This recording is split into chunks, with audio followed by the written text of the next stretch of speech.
ಅದಾದ ಮೇಲೆ ಚಕ್ರವಾಕ ಪಕ್ಷಿಗಳಾದರು.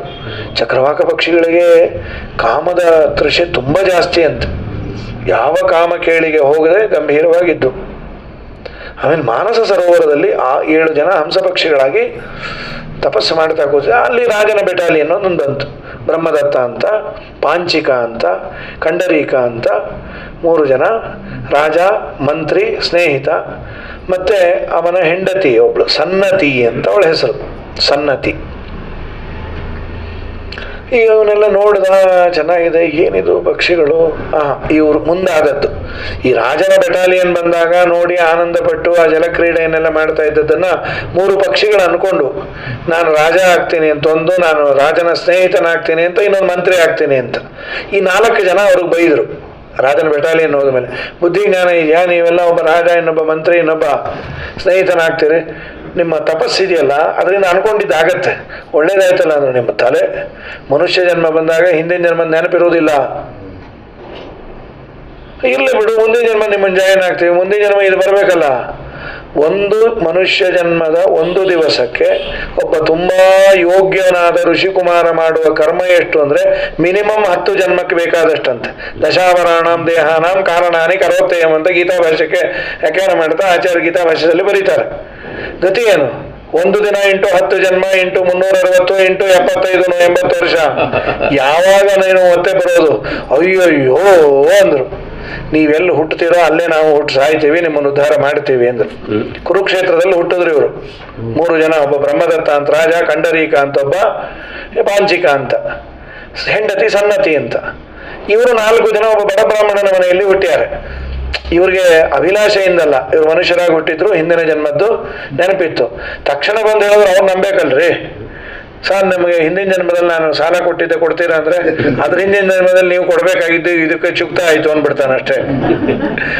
ಹಾಗಾಗಿ ಕಾಲ ಕೂಡಿ ಬರ್ಲಿ ಅಂತ ಒಂದಿನ ರಾಜನ ಹೆಂಡತಿ ಏಕಾಂತದಲ್ಲಿದ್ರು. ರಾಜ ಯಾಕೋ ನಕ್ಕದ, ಹೆಂಡತಿ ಅಂದ್ಲು, ಯಾಕೆ ನಕ್ಕದ್ರಿ? ನಗು ಬಂತು ಅದಕ್ಕೆ ನಕ್ಕದೆ. ಇಲ್ಲಿ ನಗು ಅಂಥದ್ದು ಏನಿತ್ತು? 2 ಇರುವೆ ಮಾತಾಡ್ಕೊಂಡು ಹೋಗ್ತು.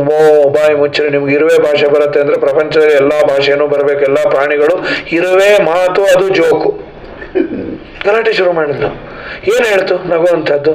ಆ ಇರುವೆ ಹೆಂಡತಿ ಹೋಗ್ತಾ ಇತ್ತು, ಹೆಂಡತಿ ಇರುವೆ ಗಂಡನ್ನ ಜಬರಿಸ್ತಾ ಇತ್ತು. ನೀವು ಹೀಗೆ ಮಾಡಿದ್ರೆ ನಮ್ಮ ಅಪ್ಪನ ಕೈಯಲ್ಲಿ ಹೊಡಿಸ್ತೇನೆ ಅಂತ ಅದೊಂದು ಇರುವೆ ಸಕ್ಕರೆ ಕಾಳು ತಿನ್ಬಿಟ್ಟಿತ್ತು ಗಂಡು. ಪಾಪ ಹೆಂಡ್ತಿನ ಬೇಡ್ಕೋತಾ ಇತ್ತು, ಸಾರಿ ಇನ್ನೊಂದ್ಸಲಿ ಮಾಡಲ್ಲ, without your permission I won't take anything ಅಂತ. ನೀವು ಇರುವೆ ಕಥೆಯಲ್ಲೂ ನನ್ನೇ ಇನ್ಸಲ್ಟ್ ಮಾಡ್ತಾ ಇದ್ದೀರಿ ಅಂದ ಅವಳು. ನಡೆದದ್ದು ಹೇಳಿದ್ರು ಕೇಳಲಿಲ್ಲ. ನಂತರದಲ್ಲಿ ಮನೆ ಬಿಟ್ಟು ಹೋಗಿಬಿಟ್ಟ ತಪಸ್ಸು ಮಾಡುವಂತ. ರಾಜ ಅಪ್ಸ್ಕೊಂಡಾದ ಅಂತ ಎಲ್ಲರಿಗೂ ಭಯ ಆಗಿತ್ತು. ಕೆಲವು ದಿನ ಆದ್ಮೇಲೆ ದೇವರ ದರ್ಶನ ಆಯ್ತು, ಒಳ್ಳೇದಾಗತ್ತೆ ಹೋಗುವಂತ. ರಾಜ ಬಂದ, ಊರಿಗೆ ಬಂದ, ಮೆರವಣಿಗೆ ಮಾಡ್ತಾ ಇದ್ರು. ರಾಜ, ಮಂತ್ರಿ, ಸ್ನೇಹಿತ ಹತ್ರ ಇದ್ರು, ತೀರಾ ಹತ್ತಿರದ್ರು. ಈ 4 ಜನ ಮನೆ ಬಿಟ್ಟು ಹೋಗ್ಲಿಕ್ಕೆ ಶುರು ಮಾಡಿದ್ರು. ತಂದೆ ತಾಯಿ ಅಂದ್ರೆ ಎಲ್ಲಿ ಹೋಗ್ತಾ ಇದ್ದೀರೋ? ನಾವು ವೈರಾಗ್ಯ ಬಂತು. ನಿಮ್ಮನ್ನು ಹಡ್ಕೊಂಡಿದ್ದೇವೆ, ಇಳಿ ವಯಸ್ಸಲ್ಲಿ ಊರುಗೋಲಾಗಿರ್ತೀರಿ ಅಂತ. ನಮ್ಮನ್ನು ಬಿಟ್ಟು ಹೋದ್ರೆ ನಮ್ಮನ್ನು ನೋಡ್ಕೊಂಬರು ಯಾರು? ರಾಜನ ಹತ್ರ 2 ಶ್ಲೋಕ ಓದ್ರಿ, ಅರಮನೆಯಲ್ಲೇ ಇಟ್ಕೋತಾನೆ. ಏನು ಅಷ್ಟು ಭಯಾನಕವಾದದ್ದ? ಓದ್ರಿ ಗೊತ್ತಾಗತ್ತೆ ಅಂದ್ರು. ಯಾತಕ್ಕೂ ಎಲ್ಲಿ ಹೋಗ್ತಾ ಇರ್ತೀರಿ ಹೇಳ್ರಿ, ಹೆಚ್ಚು ಕಮ್ಮಿ ಆದ್ರೆ ನಿಮ್ಮ ಹಿಂದೆ ಬರಬೇಕು. ಹೀಗೆ ಉತ್ತರ ದಿಕ್ಕಿಗೆ ಹೋಗ್ತಾ ಇರ್ತೀವಿ. ಪಾಪ ವಯೋವೃದ್ಧರು ಬಂದು ರಾಜ 2 ಶ್ಲೋಕ ಓದ್ರಿ ಅಂದ್ರು. ಓದಿದ ಕೂಡಲೇ 3 ಜನ ಮೂರ್ಛೆ. ಜನ ಅಂದ್ರು, ರಾಜ ಹೇಳಲಿಲ್ಲ ಅಂದ್ರೆ ನಿಮ್ಮನ್ನು ಕೊಂದಾಕ್ಬಿಡ್ತೀವಿ ಪಾಪಿಟ್ಟು. ಅವರಂದ್ರು ಅರ್ಥ ಗೊತ್ತಿಲ್ಲದೆ ಓದ್ಬಿಟ್ವು. ನೀರು ಪ್ರೋಕ್ಷಣೆ ಮಾಡಿ ಹೇಳೋ ಕಾಲಕ್ಕೆ ಯಾರು ಬರ್ಕೊಟ್ಟಿದ್ದು? ನಮ್ಮ ಮಕ್ಕಳು. ರಾಜ ತನ್ನ ಮಗನನ್ನ ಕರೆದು, ನನ್ನ ತಂದೆ ತಾಯಿಗಿನ್ನ ಹೆಚ್ಚಾಗಿ ನೋಡ್ಕೋ. ಅಲ್ಲಿ ಹೇಳಿದ್ದು ವ್ಯಾಧರಾಗಿ ಹುಟ್ಟಿದ್ವಿ, ಆಮೇಲೆ ಜಿಂಕೆಗಳಾಗಿ. ಈಗ ಅವರು ತಮ್ಮ ಮಾರ್ಗ ಕಟ್ಕೊಂಡ್ರು, ನೀವ್ಯಾಕೆ ಉಳ್ಕೊಂಡ್ರಿ? ನೆನಪಾಯ್ತು. ತಕ್ಷಣ ಹೊರಟ್ರು. ಆ ಹೆಂಡತಿ ಬಂದ್ಲು. ರಾಜಂಗೆ ಭಯ ಆಯ್ತು, ಈಗ ಇನ್ನೇಂತ ಗಲಾಟೆ ತೆಗಿತಾಳು. ರಾಜ, ಕ್ಷಮಿಸು, ಅವತ್ತು ಇರುವೆ ಭಾಷೆ ನನಗೂ ಬರ್ತಿತ್ತು, ಅದು ಆಡಿದ್ದು ಜಗಳ ನೋಡಿದ್ರೆ ನಗು ಬರೋ ಥರ ಇತ್ತು, ಮತ್ತೆ ಯಾಕೆ ಗಲಾಟೆ ಮಾಡಿದೆ? ನೀವು ವೈರಾಗ್ಯ ತರಿಸೋಣ ಅಂತ. ನೀವು ವೈರಾಗ್ಯ ಬರ್ಲಿಕ್ಕೆ ಅವಕಾಶವೇ ಇರಲಿಲ್ಲ. ಆಳು ಕಾಳು ತಾರುಣ್ಯ, ಮನೆಯಲ್ಲೆಲ್ಲ ಭೋಗ, ವೈರಾಗ್ಯ ಎಲ್ಲಿಂದ ಬರಬೇಕು? ವೈರಾಗ್ಯದ ಮೇಲೆ ವೈರಾಗ್ಯ ಬಂದ್ಬಿಟ್ಟಿತ್ತು ನಿಮಗೆ. ನಾನು ಗಲಾಟೆ ಮಾಡಿದ್ರೆ ವೈರಾಗ್ಯ ಬರುತ್ತೆ ಅಂತ. ನನಗೆ ವೈರಾಗ್ಯ ಯಾಕೆ ತರಿಸ್ದಿ? ಏನು ಪುಣ್ಯಾತ್ಮಗಳು ನೀವೆಲ್ಲ ಸೇರಿ ಒಂದು ಆಕಳು ಕೊಂದಿದ್ರಿ ಗೊತ್ತಮ್ಮ, ಅದಕ್ಕೆ ಹೀಗೆ ಒದ್ದಾಡ್ತಾ ಇವೆ. ಆ ಆಕಳೇ ನಾನು ಅಂದ್ಲು.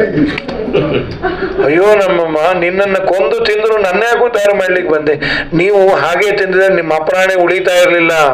ನೀವು ಅವತ್ತು ಶ್ರಾದ್ದ ಮಾಡಿ ಪಿತೃದೇವತೆಗಳಿಗೆ ಅರ್ಪಣೆ ಮಾಡಿ ತಿಂದು ಬಿಟ್ರಲ್ಲ, ಆ ಪಿತೃಶೇಷ ಅಂತಿದ್ದದ್ದಕ್ಕೆ ಪಿತೃದೇವತೆಗಳ ಆರಾಧನೆ ಮಾಡಿದವರು ಹಾಳಾಗಬಾರದು ಒಂದು ಶಾಸ್ತ್ರ ಹೇಳಿದೆ, ಉದ್ಧಾರ ಮಾಡ್ಲಿಕ್ಕೆ ಬಂದೆ. ಕನ್ಕ್ಲೂಷನ್ ಏನು ಅಂದ್ರೆ, ತಮ್ಮ ಹೊಟ್ಟೆ ಸಲುವಾಗಿ ಇಂಥ ಅಪಚಾರ ಮಾಡಿದ್ರು, ಶ್ರಾದ್ದ ಅನ್ನೋ ಹೆಡ್ ಆಫ್ ಅಕೌಂಟ್ ಕೊಟ್ಟಿದ್ದರಿಂದ ಉದ್ಧಾರ ಆದರೂ ಇನ್ನು ಶ್ರದ್ಧೆಯಿಂದ ಮಾಡಿದಾಗ ಉದ್ಧಾರ ಆಗದೇ ಇರ್ತೀರೆ. ಆದ್ದರಿಂದ ಪಿತೃದೇವತೆಗಳ ಆರಾಧನೆಯನ್ನ ಅತ್ಯವಶ್ಯಕವಾಗಿ ಚೆನ್ನಾಗಿ ಮಾಡಿದರೆ ಮನೆಯಲ್ಲಿ ಎಲ್ಲಾ ಪ್ರಾಬ್ಲಮ್ ನಿಧಾನಕ್ಕೆ ಸಾಲ್ವ್ ಆಗೇ ಆಗತ್ತೆ ಅಂತ ಹರಿವಂಶ ಇದೊಂದು ದೊಡ್ಡ ಇನ್ಫಾರ್ಮೇಷನ್. ಅದ್ಯ ಕಥಾ ಪ್ರಾರಂಭೆ ಸತಿ ಕಿಂಚಿತ್ ಪೂರ್ವಕಥಾನುವಾದಃ. ವೈಶಂಪಾಯನೋವಾಚ ಪಿತಾ ಸೋಮಸ್ಯ ವೈರಾಜನ್ ಜಗ್ನೇ ಅತ್ರಿಃ ಭಗವಾನ್ ಋಷಿಃ ಬ್ರಹ್ಮಣೋ ಮಾನಸಾತ್ ಪೂರ್ವಂ ಪ್ರಜಾಸರ್ಗಂ ವಿಧಿತ್ಸತಃ.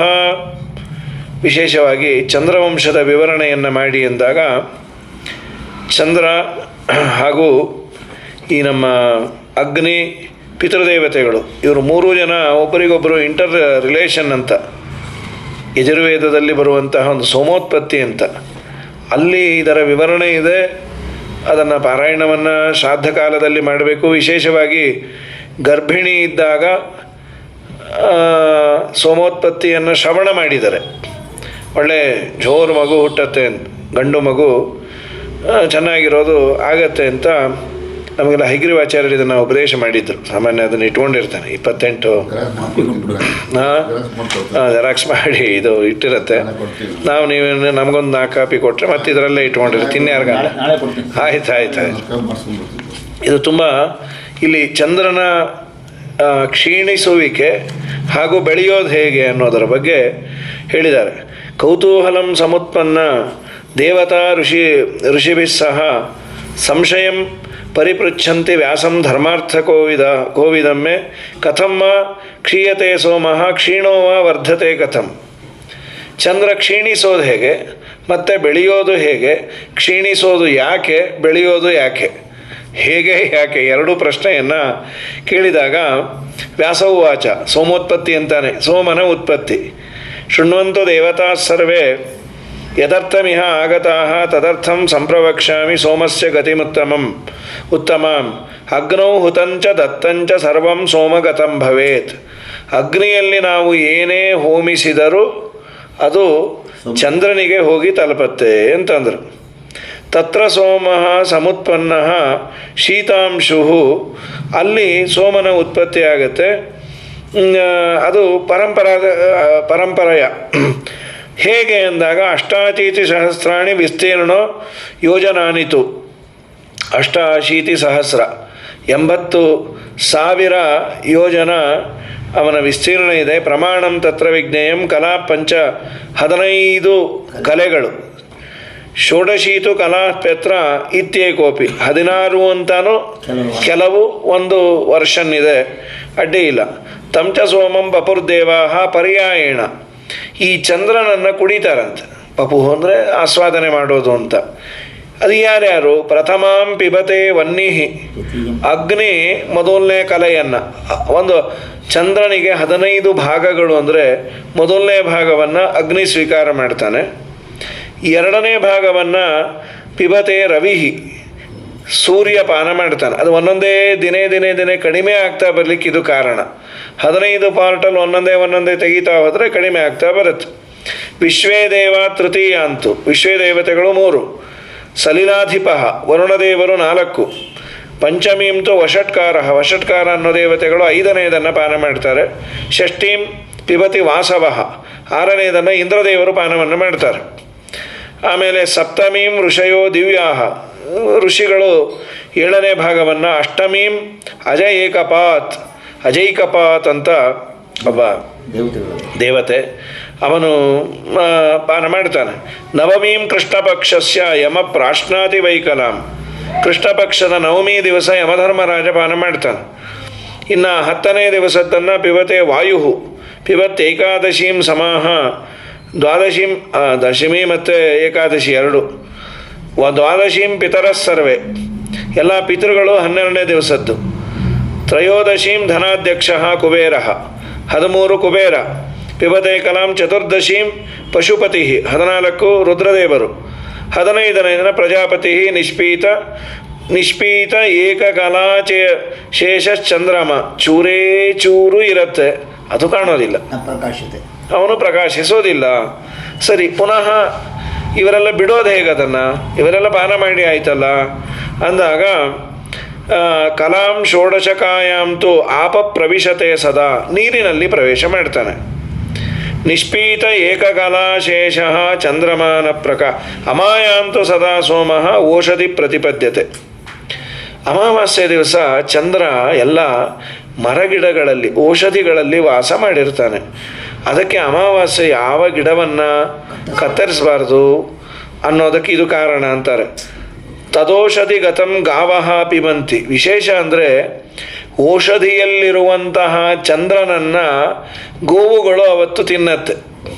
ಅಮಾವಾಸ್ಯೆ ಗೋವುಗಳು ತಿಂದಾಗ ಅದು ಹಾಲನ್ನು ಕೊಟ್ಟು ಆ ಹಾಲನ್ನು ತುಪ್ಪ ಮಾಡಿ ಹೋಮಿಸಿದರೆ ಚಂದ್ರನ ಉತ್ಪತ್ತಿ ಅಂಥೇಳಿ ಸೋಮೋತ್ಪತ್ತಿಯ ಕ್ರಮವನ್ನು.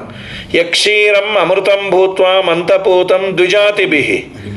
ಆ ಕ್ಷೀರ ಅಮೃತವಾಗಿ ಬ್ರಾಹ್ಮಣರು ಅದನ್ನು ವಿಶೇಷವಾಗಿ ಹೋಮಿಸ್ತಾರೆ. ಹುತಮಗ್ನಿಂಚ ಯಜ್ಞೇಶು ಪುನರಾಪ್ಯಾಯತೆ ಶಶಿ ದಿನೇ ದಿನೇ ಕಲಾವೃದ್ಧಿ ಪೌರ್ಣಮಾಸ್ಯ ಅಂತೂ ಪೂರ್ಣತಃ. ಒಂದೊಂದು ದಿವಸಕ್ಕೂ ಒಂದೊಂದು ಕಲೆ ಬರ್ತಾ ಇರುತ್ತೆ. ನವೋ ನಮೋ ಭವತಿ ಜಾಯಮಾನೋ ಅನ್ನಹಾಂ ಕೇತು ಋಷಸಾಮೇತ್ಯಗ್ರಂ ಭಾಗಂ ದೇವೇಭ್ಯೋ ವಿದದಾತ್ಯಾಯನ್ಪ ಚಂದ್ರಮಾಸ್ತರತೆ ದೀರ್ಘಮಾಯು. ಪೂರ್ಣ ಬಂದ ಮೇಲೆ ಆ ಚಂದ್ರ ನಿಮಗೆ ದೀರ್ಘ ಆಯುಷ್ಯ ಕೊಡ್ತಾನೆ. ತ್ರಿಮೂರ್ತಂ ವಸೇದರ್ಕೆ. ಮೂರು ಮುಹೂರ್ತ ಕಾಲ ಅರ್ಕ ಸೂರ್ಯನಲ್ಲಿ ಇರ್ತಾನೆ. ತ್ರಿಮುಹೂರ್ತಂ ಜಲೇ ವಸೇತ್, ನೀರಿನಲ್ಲಿ ಇರ್ತಾನೆ. ತ್ರಿಮುಹೂರ್ತಂ ವಸೇತ್ ಗೋಷು. ಮೂರು ಮುಹೂರ್ತ, ಒಂದು ಮುಹೂರ್ತ ಕಾಲ ಅಂದರೆ 48 ನಿಮಿಷ, 144 ನಿಮಿಷ. ಒಂದೊಂದು ಮೂರು ಮುಹೂರ್ತ ಅಂದರೆ 144 ನಿಮಿಷಗಳ ಕಾಲ. ತ್ರಿಮುಹೂರ್ತಂ ವನಸ್ಪತು, ಗೋವಿನಲ್ಲಿ ಹಾಗೂ ವನಸ್ಪತಿಯಲ್ಲಿ 3 ಮುಹೂರ್ತ. ವನಸ್ಪತಿಗತೆ ಸೋಮೆ ಯಸ್ತು ಹಿಂಸ್ಯಾದ್ ವನಸ್ಪತಿಂ. ವನಸ್ಪತಿಯಲ್ಲಿ ಸೋಮ ಇದ್ದಾಗ ವನಸ್ಪತಿಗಳನ್ನು ಅಂದರೆ ಮರಗಿಡಗಳನ್ನು ಕಡಿಯೋದು ಅವತ್ತು ತೆಗೆದು ಹೂ ತೆಗಿತಾ ಇರಲಿಲ್ಲ ಅಂತ. ಈಗಲೂ ತೆಗಿಲ್ಲ ಅಮಾವಾಸ್ಯೆ. ಸರಿ ಸರಿ, ಅಮಾವಾಸ್ಯೆ ದಿವಸ ಚಂದ್ರ ಇರ್ತಾನಲ್ಲಿ ಮರಗಿಡಗಳಲ್ಲಿ. ಅದನ್ನು ನಾವು ತೆಗೆದರೆ ಯಾಕೆಂದು ಗೊತ್ತಿರಲಿಲ್ಲ, ಚಂದ್ರನನ್ನು ಸಂಹಾರ ಮಾಡಿದ ಪಾಪ ಬರುತ್ತೆ ಅಂತ ಹೇಳ್ತಾರೆ. ತುಳಸಿ ಬಿಡಿಸ್ಲೇಬಾರ್ದು. ವನಸ್ಪತಿ ಗತೆ ಮಾಡೋ ಹಾಗಿಲ್ಲ. ತಸ್ಯ ಎಷ್ಟು ಹಿಂಸ್ಯಾದ್ ವನಸ್ಪತಿಂ ಘೋರಾಯಾಂ ಭ್ರೂಣಹತ್ಯಾಯಾಂ. ಭ್ರೂಣಹತ್ಯೆ ಮಾಡಿದ ದೋಷಕ್ಕೆ ಒಳಗಾಗ್ತೀವಿ. ಯುಜ್ಯತೆಯನ್ನು ಅತ್ರ ಸಂಶಯ. ವನಸ್ಪತಿ ಗತೆ ಸೋಮೆ ಅನಡುಹೋ ಎಷ್ಟು ವಾಹಯೇತ್. ಅನಡುಹ ಅಂತಂದರೆ ಇದು ಎತ್ತಿನ ಮೇಲೆ ಭಾರವನ್ನು ಹಾಕೋದಾಗಲಿ ಅಥವಾ ಅವತ್ತು ಉಳುವುದಾಗಲಿ ಮಾಡಬಾರ್ದು. ಅನಡುಹೋ ಎಷ್ಟು ವಾಹಯೇತ್ ನಾಷ್ಟಂತಿ ಪಿತರಸ್ತಸ್ಯ 10 ವರ್ಷಾಣಿ ಪಂಚಚ. 15 ವರ್ಷ ಅವನ ಪಿತೃದೇವತೆಗಳು ಉಪವಾಸ ಒದ್ದಾಡ್ತಾರೆ. ಇವನು ಕೊಟ್ಟದ್ದೇನು ಅಮಾವಾಸ್ಯೆ ದಿವಸ ಅದರ ಮೇಲೆ ಭಾರ ಹೊರಿಸೋದು, ಅದರಿಂದ ಎಳೆಸೋದು ಎಲ್ಲ ಮಾಡಿದರೆ. ಹಾಂ, ವನಸ್ಪತಿ ಗತೆ ಸೋಮೆ ಪಂಥಾನಂ ಎಷ್ಟು ಕಾರಯೇತ್. ಅದಕ್ಕೆ ಅಮಾವಾಸ್ಯೆ ಪ್ರಯಾಣ ಮಾಡಬೇಡಿ ಅಂತಿದ್ದೀವಿ, ಎಲ್ಲ ದಿನ ಮಾಡ್ತೀವಿ. ಪಂಥಾನಂ ಹೋಗೋದು. ಗಾವಸ್ತಸ್ಯ ಪ್ರಣಶ್ಯಂತಿ, ಅವನ ಮನೆಯಲ್ಲಿ ಗೋವುಗಳು ಹಾಳಾಗಿ ಬಿಡುತ್ತೆ, ನಾಶ ಆಗುತ್ತೆ. ಚಿರಕಾಲಂ ಬಹಳ ದಿವಸ ಇದ್ದದ್ದು ಸತ್ತೋಗುತ್ತೆ ಅಂದರು. ವನಸ್ಪತಿಗತೆ ಸೋಮೆ ಸ್ತ್ರೀಯಂ ಮಾಯೋಧಿ ಗಚ್ಚತಿ. ವನಸ್ಪತಿಯಲ್ಲಿ ಇದ್ದಾಗ ಅಂದರೆ ಅಮಾವಾಸ್ಯೆ ದಿವಸ ಸ್ವಸ್ತ್ರೀಯನ್ನು ಸ್ವೀಕಾರ ಮಾಡಬಾರ್ದು ಅವತ್ತು. ಸ್ವರ್ಗಸ್ಥ ಪಿತರಸ್ಥಸ್ಯ ಚವಂತೇನಾತ್ರ ಸಂಶಯ. ಸ್ವರ್ಗದಲ್ಲಿರುವ ಪಿತೃಗಳು ಕೆಳಗೆ ಬಿದ್ದು ಹೋಗ್ತಾರಂತೆ ಇವನು ಸ್ತ್ರೀ ಭೋಗವನ್ನು ಮಾಡಿದರೆ. ವನಸ್ಪತಿಗತೆ ಸೋಮೆ ಪರಾನ್ನಂ ಎಷ್ಟು ಭುಂಜತಿ. ಅಮಾವಾಸ್ಯೆ ಊಟವನ್ನು ಮಾಡಬಾರ್ದು, ಮನೆಯಲ್ಲೇ ಮಾಡಿ ಅಂತಾರೆ. ತಸ್ಯ ಮಾಸ ಕೃತೋ ಹೋಮೋ ದಾತಾರಂ ಅಧಿಗಚ್ಚತಿ. 1 ತಿಂಗಳು ಇವನು ಮಾಡಿದ ಹೋಮದ ಪುಣ್ಯ ಎಲ್ಲ ಊಟಕ್ಕೆ ಹಾಕಿದವನಿಗೆ ಬಂದು ಹೋಗುತ್ತೆ. ಇವನು ಲೋಭ ಕರೀತಾನೆ, 1 ತಿಂಗಳು ಬನ್ನಿ ಅಂತ. ಹೋಮವೇ ಮಾಡದೇ ಇದ್ದದ್ರಿಂದ ಅವನಿಗೂ ಹೋಗಲ್ಲ. ಇವನು ಐವಾರಕ್ಕೆ ವಿದ್ಯಮೂಲೇದು ಗರ್ವಮೂಲೇದು ತುಂಬ ಪುಣ್ಯ ಹೋಗುತ್ತೆ ಅನ್ನೋದರಲ್ಲಿ ತಾತ್ಪರ್ಯ. 1 ತಿಂಗಳು ಇವನೇನು ಹೋಮ ಹವನ ಅಗ್ನಿಹೋತ್ರವನ್ನು ಇಟ್ಕೊಂಡಿರ್ತಾನೆ, ಬಹಳ ಪುಣ್ಯ. ವಾಸ್ತವಿಕವಾಗಿ ಪೂರ್ಣಿಮೆ ಅಮಾವಾಸ್ಯೆ ದಿವಸ ಅವನು ಅಗ್ನಿಹೋತ್ರ ಇಟ್ಕೊಂಡು ಅವನು ಬರಲಿಕ್ಕೆ ಆಗಲ್ಲ, ಸಿಕ್ಕಾಪಟ್ಟೆ ಇರುತ್ತದು. ಅವತ್ತು ಹೋಮದ ಪ್ರಕ್ರಿಯೆ ತುಂಬ ಇರುತ್ತದು. ಈ ಅಗ್ನಿಹೋತ್ರ ಇಟ್ಕೊಂಡವ್ರಿಗೆ ಪೂರ್ಣಿಮಾ ದಿವಸ ಮತ್ತು ಅಮಾವಾಸ್ಯೆ ದಿವಸ ಹೋಮ ಪ್ರಕ್ರಿಯೆ ಇದೆ. ಅದು ಚೂರು ಮಾತ್ರ ನಮಗೆಲ್ಲೋ ಸುಧಾದಲ್ಲಿ ಬಂದಿದ್ದ ನಾವು ನೋಡಿದ್ದೀವಿ. ನವಾಪೂರ್ವಿ ಪಕ್ಷ, ಅಷ್ಟಾಪೂರ್ವಿ ಪಕ್ಷ ಅಂತ. ಅಂತೂ ಹೋಮ ಅಮಾವಾಸ್ಯೆ ದಿವಸ 3 ಯಾಗ, ಹುಣ್ಣಿಮೆ ದಿವಸ 3 ಯಾಗ, ಸಪ್ತಾಪೂರ್ವಿ ನವಾಪೂರ್ವಿ ಅಂತ. ಆ 2 ಯಾಗ ಮಾಡಿದಾಗ ಒಂದು ಅಪೂರ್ವ ಅಂತ ಹುಟ್ಟಿರುತ್ತೆ. ಇದರಿಂದೊಂದು ಅದರಿಂದೊಂದು, ಅದು 8 ಆಯಿತು. ಆ 2 ಸೇರಿ ಒಂದು ಅಪೂರ್ವವನ್ನು ಹುಟ್ಟಿಸುತ್ತೆ ಅಂತ ನವಾಪೂರ್ವಿ ಪಕ್ಷದಲ್ಲಿ ಒಂದು. ಇಲ್ಲ ಅಂದರೆ 2 ಸೇರಿ ಒಂದು ಅಪೂರ್ವವನ್ನು, ಅಪೂರ್ವ ಅಂದರೆ ಪುಣ್ಯವನ್ನು ಹುಟ್ಟಿಸಿ ಇವನನ್ನು ಸ್ವರ್ಗಕ್ಕೆ ಕಳಿಸತ್ತೆ ಅಂತ. ಅದು ಪ್ರಕ್ರಿಯೆ ಬಂದಿರೋದು ಇನ್ಯಾವುದಕ್ಕೋ ದೃಷ್ಟಾಂತ ಕೊಟ್ಟಾಗ. ವೇದದಲ್ಲಿ ಹೇಳಿದ ಮೇಲೆ ಅಮೆಂಡ್ಮೆಂಟೇ ತರಬಾರ್ದ ಅಂತ ಒಂದು ಪ್ರಶ್ನೆ ಬಂಧಮಿಥ್ಯಾತ್ವದ ಘಟ್ಟದಲ್ಲಿ ಬರುತ್ತೆ. ಇತ್ಯುಕ್ತೇರ್ ಬಂಧಮಿಥ್ಯಾತ್ವ ನಯೋ ಮುಕ್ತಿರಪೇಕ್ಷತೆ ಅಂತಂದಾಗ, ಬಂಧ ಇದು ಸುಳ್ಳಾದರೆ ಮಾತ್ರ ಬಿಡುಗಡೆಗೆ ಯೋಗ್ಯವಾಗತ್ತೆ, ಸತ್ಯವಾದರೆ ಇದು ಬಿಡುಗಡೆ ಹೊಂದೋದಿಲ್ಲ ಅಂತ ಪರರ ಪೂರ್ವ ಪಕ್ಷ. ಸತ್ಯವಾದದ್ದಕ್ಕೂ ಬಿಡುಗಡೆ ಇದೆ ಅಂತ ನಾವು ಹೇಳಬೇಕಾದ್ರೆ ವೇದ ಹೇಳಿದ್ದರ ಮೇಲೆ ಅಮೆಂಡ್ಮೆಂಟ್ ತರಬಾರ್ದು ಅಂತ. ವೇದ ಹೇಳಿದ್ದರ ಮೇಲೆ ತರಬಾರ್ದು ಅಂದಾಗ ಇದೊಂದು ಮೀಮಾಂಸಾ ದೃಷ್ಟಾಂತವನ್ನು ಕೊಟ್ಟ್ಯಾರಿಲ್ಲ. ವ್ಯಾಕರ್ತ ಚಂದ್ರಿಕಾದಲ್ಲಿ ನವಾಪೂರ್ವಿ ಸಪ್ತಾಪೂರ್ವಿ ಅದವರಿರು ಅದನ್ನು ಬರೀತಾರೆ. ಏನು ಹೇಗೆ ಮಾಡಬೇಕು ಆ ಪ್ರಕ್ರಿಯೆಗಳನ್ನು ಒಂಚೂರು ಮೀಮಾಂಸಾ ಪ್ರಕ್ರಿಯೆ ಏನೇನು ಮಾಡಬೇಕು ಅಂತ. ಮೊಸರಿನಿಂದ ಹೋಮ, ಹಾಲಿನಿಂದ ಹೋಮ, ಅದು ಅಮಾವಾಸ್ಯೆ ಏನು ಹುಣ್ಣಿಮೆ ಏನು ಅಂತ ಹೇಳಿದ್ದಾರೆ. ಪ್ರಕೃತದಲ್ಲಿ ವನಸ್ಪತಿಗತೇ ಸೋಮೆ ಯತ್ಕೋ ಯಕ್ಕುರ್ಯಾತ್ ದಂತದಾಮನಂ, ಹಲ್ಲುಜ್ಜೋ ಹಾಗಿಲ್ಲ. ಅಂದರೆ ಪ್ರಾಯ ಪ್ರಾಚೀನ ಕಾಲದಲ್ಲಿ ವನಸ್ಪತಿಗಳಿಂದ ಉಜ್ಜೋ ಪದ್ಧತಿ ಇತ್ತು. ಕಡ್ಡಿ, ಬೇವಿನ ಕಡ್ಡಿ, ಆದ್ದರಿಂದ ಅದನ್ನು ಕಿತ್ತಬಾರ್ದು. ಅವತ್ತು ದಂತದಾಮನ ಮಾಡಿದರೆ ಅಮಾವಾಸ್ಯೆ ದಿವಸ ಬಹಳ ಪಾಪ ಅಂತ. ಇವತ್ತಿನ ಲೈಫ್ ಸ್ಟೈಲ್ ಚೇಂಜ್ ಆಗಿದೆ. ದಂತದಾಮನ ಅದರಿಂದ ಬ್ರಷಿಂದ ಮಾಡ್ತಾ ಇದ್ದೀವಿ. ದಂತದಾಮನಂ ಚಂದ್ರಮಾ ಭಕ್ಷಿತೋ ಏನ, ಚಂದ್ರನನ್ನೇ ತಿಂದಷ್ಟು ಪಾಪ ಆಯ್ತು ಅಂದರು. ಪಿತೃವಂಶಸ್ಯ ಘಾತಕಃ ಸೋಮೋತ್ಪತ್ತಿ ಮಿಮಾಮ್ಯಸ್ತು ಗುರುವಿಣೀಂ ಶ್ರಾವಯೇತ್ ಪ್ರಿಯಾಂ ಋಷಭಂ ಜನಯೇತ್ ಪುತ್ರಂ. ಅಲ್ಲಿ ಪುತ್ರ ಅಂತ ಹೋಗಿದೆ, ಅಲ್ಲಿ ಬರ್ದೇನು ಪಕ್ಕದಲ್ಲಿ ನೋಡ್ರಿ. ಜನಯೇತ್ ಪುತ್ರಂ ಸರ್ವಜ್ಞಂ ವೇದಪಾರಗಂ, ಒಳ್ಳೆ ಬುದ್ಧಿವಂತನಾದ ವೇದಾಂಗವನ್ನು ಅಧ್ಯಯನ ಮಾಡುವ ಮಗ ಹುಟ್ಟುತ್ತಾನೆ. ಗರ್ಭಿಣಿ ಸ್ತ್ರೀ ಈ ಒಂದು ಸೋಮೋತ್ಪತ್ತಿನ 27 ಶ್ಲೋಕ ಇದೆ, ಅಷ್ಟೇ ಇದೇನು 26 ಪದ್ಯ. ಆ ಶ್ರಾದ್ದ ಕಾಲದಲ್ಲಿ ಕೇಳಿದ್ರೆ ಪಿತೃಗಳು ಸೋಮೋತ್ಪತ್ತಿ ಮಿಮಾಮ್ಯಸ್ತು ಶ್ರಾದ್ದ ಕಾಲೇ ಸದಾ ಪಠೇತ್ ತದನ್ನಂ ಅಮೃತಂ ಭೂತ್ವ ಪಿತॄಣಾಂ ದತ್ತಮಕ್ಷಯಂ. ಪಿತೃಗಳಿಗೆ ಅದು ಅಕ್ಷಯ ಅನ್ನ ಆಗತ್ತೆ ಅಮೃತವಾಗಿ. ಸೋಮೋತ್ಪತ್ತಿ ಮಿಮಾಮ್ಯಸ್ತು ಸರ್ವಕಾಲೇ ಸದಾ ಪಠೇತೆ ಸರ್ವಾನ್ ಕಾಮಾಪ್ನೋತಿ ಸೋಮಲೋಕಂ ಸಗಚ್ಚತಿ. ಶ್ರೀ ಸೋಮಲೋಕಂ ಸಗಚ್ಚತ್ಯೋನ್ನಮೈತಿ ಶುಕ್ಲೇ ದೇವಾನ್ ಪಿತೂನ್ ಕೃಷ್ಣೇ ತರ್ಪಯತ್ಯಮೃತೇನ ಚ ಯಶ್ಚ ರಾಜ ದ್ವಿಜಾತೀನಾಂ ತಸ್ಮೈ ಸೋಮಾತ್ಮನೇ ನಮಃ ಅಂಥೇಳಿ ಸೋಮೋತ್ಪತ್ತಿ ಅನ್ನೋದಕ್ಕೆ ಈ ಶ್ರಾದ್ದದಲ್ಲಿ ಅಗ್ನಿಯನ್ನು ಇಟ್ಕೊಂಡಿರೋದು. ಅಗ್ನಿ ಇರಲೇಬೇಕು ಅಂತ. ಅದು ಏನಂದರೆ ಅಗ್ನಿಗೆ ಇವರಿಬ್ಬರದು 3 ಜನದ್ದು ಒಡಂಬಡಿಕೆ ಇದೆ. ಪಿತೃದೇವತೆಗಳದು, ಚಂದ್ರನದ್ದು, ಅವ್ರದ್ದು. ಅಜೀರ್ಣ ಆದಾಗ ಅಗ್ನಿ ಅದನ್ನೆಲ್ಲ ಹಾಕಿಕೊಂಡು ತನಗೆ ಅಜೀರ್ಣ ಆದಾಗ ಮತ್ತೆ ಕೇಳಿ ವನಸ್ಪತಿಗಳೆಲ್ಲ ಅವನಿಗೆ ನೀ ಇದನ್ನು ತಿನ್ನು, ಕಾಡನ್ನು ಸುಡ್ತಾನಲ್ಲ ಅಜೀರ್ಣ ನಾಶ ಆಗತ್ತಂತ ಅವನಿಗೆ. ಆ ಗಿಡಮೂಲಿಕೆಗಳೆಲ್ಲ ಅದೇ ಅಲ್ಲ. ಕಾಂಡವವನ್ನು ದಹನ ಮಾಡಲಿಕ್ಕೆ ಕಾರಣ ಏನು ಅಂದರೆ ಅಗ್ನಿಮ ಕೇಳ್ದ, ಅಪ್ಪ ನಂಗೆ ಅಜೀರ್ಣ ಆಗಿಬಿಟ್ಟಿದೆ. ಅವನ್ಯಾವನೋ ರಾಜ ತುಪ್ಪ ಹಾಕಿ ಹೋಮ ಮಾಡಿ ಅಜೀರ್ಣ ಆಗಿಬಿಟ್ಟಿತ್ತು ಅಗ್ನಿಗೆ. ನನಗೇನಾದರೂ ಔಷಧಿ ಕೊಡ್ತೀಯ ಅಂದರೆ ಕಾಂಡವನವನ್ನು ನೀನು ಸುಡು ಅಂದ. ಕಾಂಡವನವನ್ನು ದಾನ ಮಾಡಬೇಕಾದ್ರೆ ಅಲ್ಲೊಂದು ಯಾವುದೋ ಸರ್ಪ ಅವರಪ್ಪ ಸತ್ತು ಹೋಗಿ ಇವನು ಉಳ್ಕೊಂಡಿದ್ದ. ಇವನು ಬಂದು ಕರ್ಣನ ಬತ್ತಲಿಕ್ಕೆ ಕೂತಿದ್ದ. ಒಂದು ಬಿಟ್ಟು ಬಾಣ ಬಿಡಲ್ಲ ಅಂತ ಒಂದೇ ಸಲ ಬಿಟ್ಟು ಆ ಕಥೆ ಮಹಾಭಾರತದಲ್ಲಿ ಬರುತ್ತೆ. ಅಂತೂ ಚಂದ್ರನ ಉತ್ಪತ್ತಿ 15 ದಿವಸ ದೇವತೆಗಳು ಸ್ವೀಕಾರ ಮಾಡ್ತಾರೆ. ಪುನಃ ಒಂದೊಂದೇ ಅದರ ಉತ್ಪತ್ತಿ. ಇದನ್ನು ಶ್ರವಣ ಮಾಡಿದರೆ ತುಂಬ ಪುಣ್ಯ ಅಂತ. ಪಿತಾ ಸೋಮಸ್ಯ ವೈರಾಜನ ಅತ್ರಿನೇತ್ರ ಸಮುದ್ಭವ ಅಂತ ನಾವು ಕರಿತೀವಿ. ಅತ್ರಿ ಋಷಿಗಳ ಕಣ್ಣಿನ ನೀರಿನಿಂದ ಚಂದ್ರನ ಉತ್ಪತ್ತಿ. ಅತ್ರಿ ಋಷಿಗಳು 3000 ವರ್ಷ ತಪಸ್ಸನ್ನು ಮಾಡಿದ್ದಾರೆ. ತಪಸ್ಸು ಮಾಡಿದ ಮೇಲೆ ಅವರ ಕಣ್ಣಿನಿಂದ ಒಂದು ಬಿಂದು ಬಿತ್ತು, ಪ್ರಕಾಶಮಾನವಾದಂತಹ ಬಿಂದು. ಆ ಬಿಂದು ಬಿದ್ದ ಮೇಲೆ ಅದೇ ಚಂದ್ರನಾಗಿ ಅವತಾರ ಮಾಡಿದ. ಅತ್ರಿನೇತ್ರ ಸಮುದ್ಭವ, ಅನೇಕ ಬಾರಿ ದೇವತೆಗಳಿಂದ ಅವತಾರ ಮಾಡಿದ್ದಾನೆ.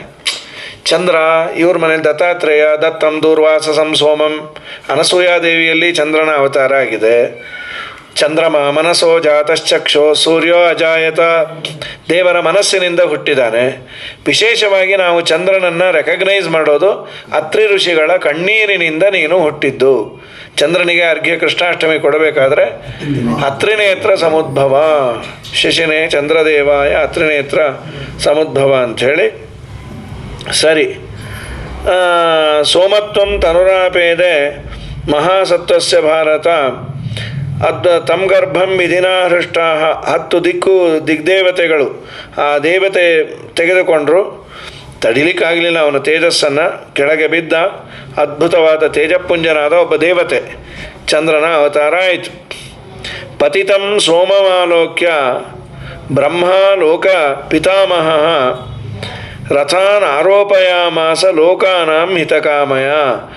ಅದು ಕೆಳಗೆ ಬಿದ್ದದ್ದನ್ನು ನೋಡಿ ಬ್ರಹ್ಮದೇವರು ಅವನನ್ನು ರಥದಲ್ಲಿ ಕೂಡಿಸಿ ಲೋಕಕ್ಕೆ ಹಿತ ಉಂಟು ಮಾಡು ಅಂಥೇಳಿ ಅನುಗ್ರಹ ಮಾಡಿದರು. ಸಹಿದೇವತಾ ಅವನು ಒಂದು ರೀತಿ ದೇವತಾ ಕ್ಯಾಡರನ್ನು ಸುಮ್ಮನೆ ಪಡೆಯೋದಿಲ್ಲ ಆಗಿದ್ದ. ವಿಶೇಷವಾಗಿ ಬ್ರಹ್ಮದೇವರು ಅನುಮೋದನೆ ಮಾಡಿದರು. ನಂತರದಲ್ಲಿ ಒಳ್ಳೆಯ ಕಾಂತಿ, ನೋಡಲಿಕ್ಕೆ ತುಂಬ ಚೆನ್ನಾಗಿದ್ದ. ಒಂದು ಯಜ್ಞವನ್ನು ಮಾಡಿದ.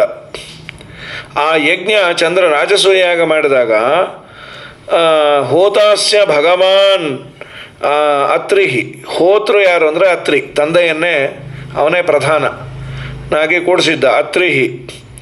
ಮತ್ತು ಅಧ್ವರ್ಯು ಭಗವಾನ್ ಭೃಗು, ಅಧ್ವರ್ಯು ಭೃಗು ಋಷಿಗಳಿದ್ದರು. ಹಿರಣ್ಯ ಗರ್ಭಶ್ಚ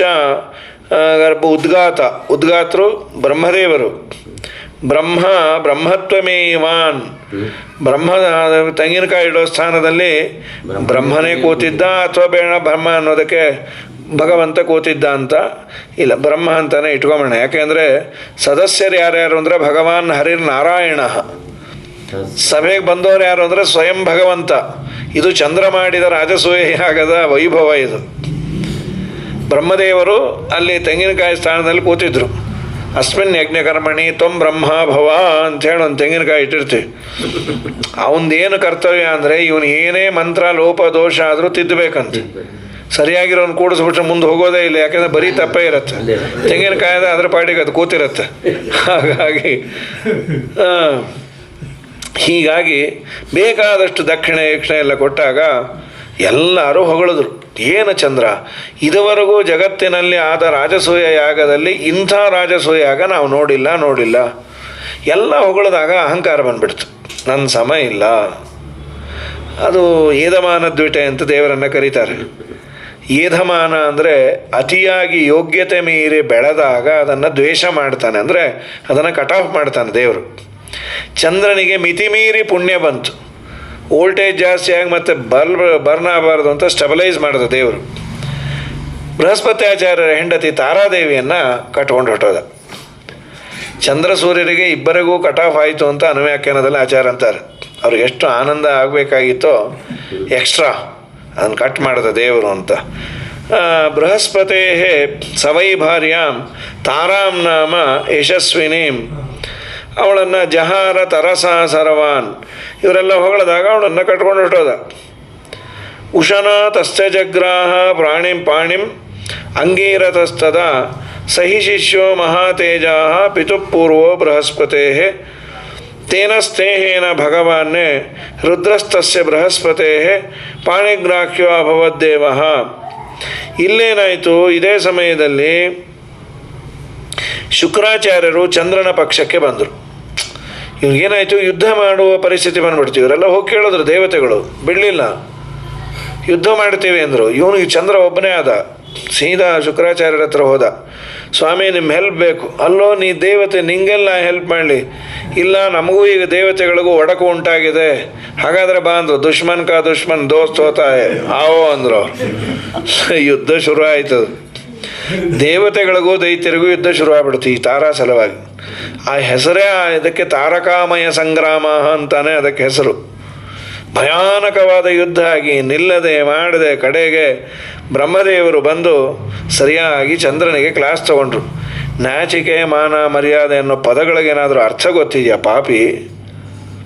ದೇವತಾ ಗುರುಗಳು ಬೃಹಸ್ಪತಿ ಆಚಾರ್ಯರು ಅವರ ಹೆಂಡತಿಯನ್ನು ಎಳೆದುಕೊಂಡು ಹೋಗೋದಲ್ಲದೆ ರೋಡಿಗೆ ರಂಪ ಮಾಡ್ತಾ ಇದ್ದೆ, ಮರ್ಯಾದೆಯಿಂದ ಕಳಿಸು ಅವಳನ್ನು, ಇಲ್ಲ ಹುಷಾರಂದರು. ಬ್ರಹ್ಮದೇವರು ಹೇಳಿದ ಮೇಲೆ ಇನ್ನೇನು ಮಾತಾಡೋ ಹಾಗಿಲ್ಲ ಅಂಥೇಳಿ ಕಳಿಸ್ದ. ಒಂದು ಮಗು ಆಗಿತ್ತು, ಅವನೇ ಬುಧ. ನವಗ್ರಹಗಳಲ್ಲಿ ಬುಧ ಬಹಳ ಬುದ್ಧಿವಂತ. ಬುಧ ನಮ್ಮ ಜಾತಕದಲ್ಲಿ ಬುಧ ಚೆನ್ನಾಗಿದ್ದ ಅಂದರೆ ತುಂಬ ಬುದ್ಧಿವಂತ ಆಗ್ತಾನೆ ಅಂತ. ಒಳ್ಳೆ ಬುದ್ಧಿವಂತನ ವಾಕ್ಪಟುತ್ವವೂ ಹೌದು, ಬೌದ್ಧಿಕವಾಗಿ ಚೆನ್ನಾಗಿರ್ತಾನೆ ಅಂತ. ಅದಕ್ಕೆ ಇನ್ಯಾವುದೋ ವಕ್ರಗ್ರಹಗಳು ನೋಡ್ತಾ ಇರಬಾರ್ದು, ಅದೊಂದು ಇರುತ್ತದು. ಕೆಲವು ಬುಧ ಜಾತಕದಲ್ಲಿ ಮಾತ್ರ ಚೆನ್ನಾಗಿರುತ್ತೆ. ಈ ಮುಂಡೇದಕ್ಕೆ ಜಾತಕವೂ ಎಲ್ಲಿದೆ ನೋಡ್ಲಿಕ್ಕೆ ಬರ್ತಾ ಇರಲ್ಲ, ಅಂಥ ಪೆದ್ದಾಗಿರುತ್ತೆ. ಯಾಕೆ ಇನ್ಯಾವುದೋ ವಕ್ರದೃಷ್ಟಿ ಬಿದ್ದು ಕೂತಿರುತ್ತದು. ಹೀಗಾಗಿ ಬುಧ ಅಂದರೆ ತುಂಬ ಬುದ್ಧಿವಂತ. ಆಮೇಲೆ ರಹಸ್ಯವಾಗಿ ಕೇಳಿದ್ರು ತಾರೆಯನ್ನು, ಯಾರ ಮಗ ಇವನು? ಚಂದ್ರನ ಮಗ ಅಂತಾನೆ ಹೇಳಿದ್ರು. ದೇವತಾ ರಹಸ್ಯ ಇದೇನಾಗಿ ಬಿಟ್ಟಿದೆ, ಇವುಗಳನ್ನೆಲ್ಲ ಇವತ್ತು ಕಿಂಡಾಲ್ ಮಾಡಲಿಕ್ಕೆ ಅನುಕೂಲ. ಅದೇ ಅನುಕೂಲ ಆಯಿತು. ದೇವತೆಗಳೇ ಹೀಗಿರ್ಬೇಕಾದ್ರೆ ನಾವ್ಯಾಕೆ ಇರಬಾರ್ದು? ಅಲ್ಲೇ ಉತ್ತರ ಇದೆ. ದೇವತೆಗಳು ಆದ್ದರಿಂದ ಅವ್ರು ಹಾಗಿರಬಹುದು, ನಾವು ಹೀಗಿರಬಾರ್ದು. ಉತ್ತರವೂ ಅದೇ. ಈಗ ನಮ್ಮ MLAನೋ MP ಅಥವಾ ಚೀಫ್ ಮಿನಿಸ್ಟ್ರು ಪ್ರೈಮ್ ಮಿನಿಸ್ಟ್ರು ಬಂದಾಗ ಟ್ರಾಫಿಕ್ ಕ್ಲಿಯರೆನ್ಸ್ ಕೊಡ್ತಾರೆ. ಅವ್ರಿಗೆ ಬಿಟ್ಟಾಗ ನಮ್ಗೆ ಯಾಕೆ ಬಿಡಬಾರ್ದು ಅಂದ್ರೆ, ಅವ್ರು ಬಂದಾಗೂ ನಿಮಗೆ ಟ್ರಾಫಿಕ್ ಜಾಮು, ನೀವು ಓಡಾಡಿದಾಗೂ ನಿಮಗೆ ಟ್ರಾಫಿಕ್ ಜಾಮ್. ಯಾಕಂದರೆ ನೀವು PM ಅಲ್ಲ CM ಅಲ್ಲ. ಅದು ಅಂಡರ್ಸ್ಟುಡ್. ಅದು ದೇವತೆಗಳು ವಿಧಿ ನಿಷೇಧಕ್ಕೆ ಅತೀತರು. ಏನನ್ನೇ ಮಾಡಿದರೂ ಇದೊಂದು ದೇವತಾ ಕಾರ್ಯ ಅಂತ ಮಾಡೋದು. ಭಗವದ್ಗೀತೆಯ ಒಂದು ಪದ್ಯಕ್ಕೆ ಆಚಾರ್ಯರು ವ್ಯಾಖ್ಯಾನ ಮಾಡ್ತಾ, ಅಪಿತೇ ಸುದುರಾಚಾರೋ ಭಜತೆ ಮಾಂ ಅನನ್ಯ ಭಾಗ್ ಸಾಧುರೇವ ಸಮಂತವ್ಯ ಅಂತ ಒಂದು ಪದ್ಯ. ಪ್ರಾಯ ಶ್ರೀಮದಾಚಾರ್ಯರು ಬಿಟ್ಟು ಬೇರೆ ಯಾರೂ ಈ ವ್ಯಾಖ್ಯಾನವನ್ನು ಮಾಡಲಿಲ್ಲ. ಏನು ಅದಕ್ಕೆ ಅರ್ಥ ಅಂದರೆ, ಮೇಲು ನೋಟದ ಅರ್ಥ ಸುದುರಾಚಾರ, ಬರೀ ದುರಾಚಾರಿ ಅಲ್ಲ, ಫಸ್ಟ್ ಕ್ಲಾಸ್ ದುರಾಚಾರಿ ಆದರು, ಹೈ ಕ್ಲಾಸ್. ಏನೇನು ಬೇಡ ಅಂಥೇಳಿದೆ ಎಲ್ಲವನ್ನೂ ಕಟ್ಟುನಿಟ್ಟಾಗಿ ಅಚ್ಚುಕಟ್ಟಾಗಿ ಮಾಡಿದರು. ಅವನಿಗೆ ಅದರ ಲೇಪ ಇರಬಾರ್ದು. ಅಂದರೆ ಹರಿಸ್ಮರಣೆಯನ್ನು ನಿರಂತರ ಮಾಡ್ತಾ ಅವನ ಅನಾಚಾರವನ್ನು ಮಾಡಿದರೆ ದೇವರು ಅವನನ್ನು ಉದ್ಧಾರ ಮಾಡ್ತಾನೆ. ಹಾಗಾದರೆ ಮಹಾ ಅನಾಚಾರ ಮಾಡಲಿಕ್ಕೆ ಹರಿಸ್ಮರಣೆ ಅನ್ನೋದು ಒಂದು ಒಳ್ಳೆ ಉಪಾಯ ಆಯ್ತಲ್ಲ. ಹಾಂ, ಅದಕ್ಕೆ ಆಚಾರ್ಯರಂದರು, ಇದು ನಿಮಗೆ ಹೇಳಿದ ಶ್ಲೋಕ ಅಲ್ಲ, ಇದು ದೇವತೆಗಳಿಗೆ ಸಂಬಂಧಪಟ್ಟದ್ದು ಅಂತ ಮೊದಲೇ ಗೀತಾ ಭಾಷ್ಯದಲ್ಲಿ ಅವತಾರಿಕೆಯನ್ನೇ ಬರೆದುಬಿಟ್ರು. ಅಪಿಚೇತ್ ಸುದುರಾಚಾರ ಅಂದರೆ ದುರಾಚಾರಿಯಂತೆ ಕಂಡಂತಹ ದೇವತೆಗಳ ದುರಾಚಾರವನ್ನು ನೀನು ಫಾಲೋನೂ ಮಾಡಬೇಡ, ಉಪಾಸನೆಯೂ ಮಾಡಬೇಡ. ಚಂದ್ರಮ ಅದಕ್ಕೆ ಎಕ್ಸಾಂಪಲ್ಲು ಸಾಮಾನ್ಯವಾಗಿ ಇಂದ್ರಂದು ಕೊಡೋದು. ಇಂದ್ರ ಅಹಲ್ಯೆಯನ್ನು ಗಮನ ಮಾಡಿದ, ಅವನಿಗೇನಾದರೂ ಪಾಪ ಬಂತ? ಅವನ ರೋಮಕೂಪ ಅಲ್ಲಾಡಿಲ್ಲ ಅಂತಾರೆ. ಯಾಕೆ? ಅಹಲ್ಯೆಯನ್ನು ಅವಳು ಚೆನ್ನಾಗಿದ್ದಾಳೆ ಅಂತ ಇಂದ್ರದೇವರು ಬಂದು ನೋಡಿದ್ದಲ್ಲ. ಶಚಿ ಮುಂದೆ ಈ ಅಹಲ್ಯೆಯಲ್ಲಿ ಏನೂ ಅಲ್ಲ. ಸಾಮಾನ್ಯವಾಗಿ ನೋಡಿ, ಆ ದೇಶ ಆ ಪ್ರಾಂತ್ಯಕ್ಕೆ ಆದಂತಹ ಅಪೇಕ್ಷೆಯನ್ನು ಪಡುವ ಒಂದು ಇದು ದೇವರು ಹಾಕಿರ್ತಾನೆ. ಈಗ ನಾವು ಭಾರತ ದೇಶ, ಅದು ಸೌತ್ ಇಂಡಿಯನ್ಸು, ಮನುಷ್ಯರು ಚೆನ್ನಾಗಿರಬೇಕು. ಯಾವುದೋ ಇವನಿಗೆ ಮೊನ್ನೆ ಆ ವೆಸ್ಟ್ ಇಂಡೀಸನ್ನು ನೋಡಿ ತುಂಬ ಅವಳ ಮೇಲೆ ಪ್ರೀತಿ ಬಂತು. ಅವ್ನು ನೋಡ್ಲಿಕ್ಕೆ ಕಂಡೇ ಇರಲ್ಲ, ಅಟ್ಟು ಕಪ್ಪಿರ್ತಾರೆ.